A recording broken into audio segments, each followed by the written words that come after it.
Halo sobat rekan-rekan mahasiswa, pada pertemuan kedua ini membahas mengenai pengenalan perbankan. Sebelum kita mulai mempraktekkan berbagai transaksi perbankan, ada baiknya kita mengenal terlebih dahulu dunia perbankan secara umum.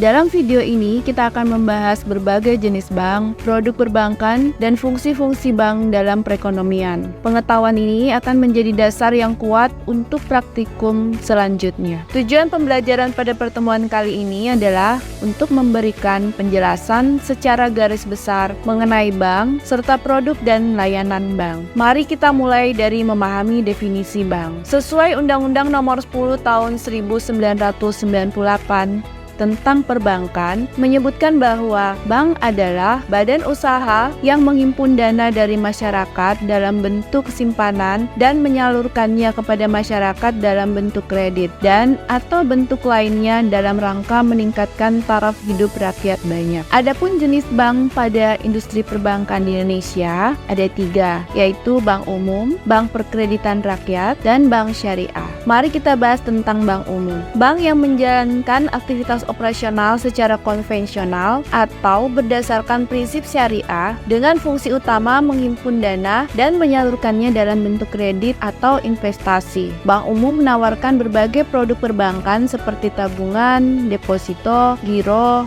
dan kredit. Berikutnya bank perkreditan rakyat, bank yang memberikan layanan terbatas seperti menerima simpanan dan memberikan kredit. BPR tidak diperbolehkan melakukan transaksi valuta asing atau melayani jasa giro. Kemudian bank syariah. Bank syariah adalah bank yang operasionalnya berdasarkan prinsip syariah Islam. Bank syariah tidak mengenakan bunga, tapi menggunakan sistem bagi hasil, serta transaksi lainnya yang sesuai dengan ketentuan syariah. Ketiga jenis bank ini mempunyai fungsi utama yang sama, yaitu sebagai penghimpun dana, penyaluran dana, dan pelayanan jasa. Produk-produk yang ada pada penghimpunan dana yaitu tabungan.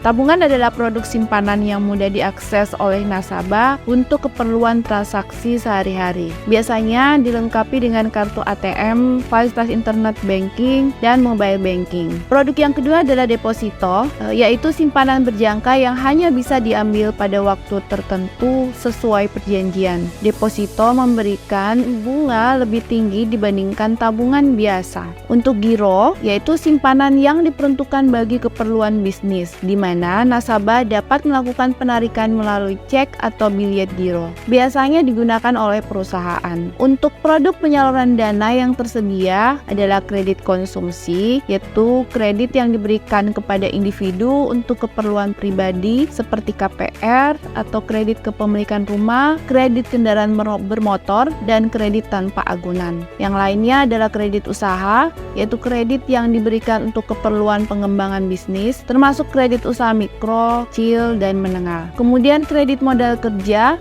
yaitu kredit yang digunakan oleh perusahaan untuk memenuhi kebutuhan operasional jangka pendek. Dan masih banyak lagi produk-produk kredit lainnya yang ditawarkan sesuai kebijakan masing-masing bank. Untuk layanan jasa yang ditawarkan oleh bank di Indonesia, contoh-contohnya seperti transfer uang, mobile dan internet banking, kartu kredit dan kartu debit, layanan valuta asing, safe deposit box. Untuk saat ini, dunia perbankan terus berubah dengan sangat cepat. Jika dulu kita harus mengantre panjang di bank untuk melakukan transaksi, sekarang kita bisa melakukan semuanya dari rumah atau saat sedang berpergian. Beberapa layanan perbankan yang merupakan perkembangan terkini layanan perbankan seperti bank digital, yaitu bank-bank yang tanpa kantor cabang fisik yang memberikan kemudahan akses layanan perbankan hanya melalui aplikasi di ponsel. Bank digital ini fokus pada pengalaman nasabah yang cepat dan mudah, seperti Genius dan Neobank. Kemudian ada KRIS atau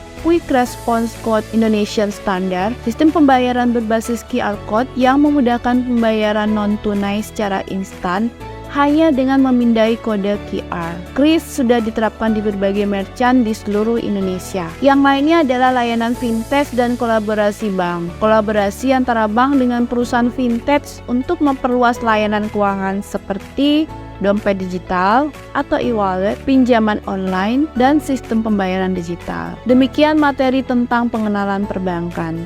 Terima kasih.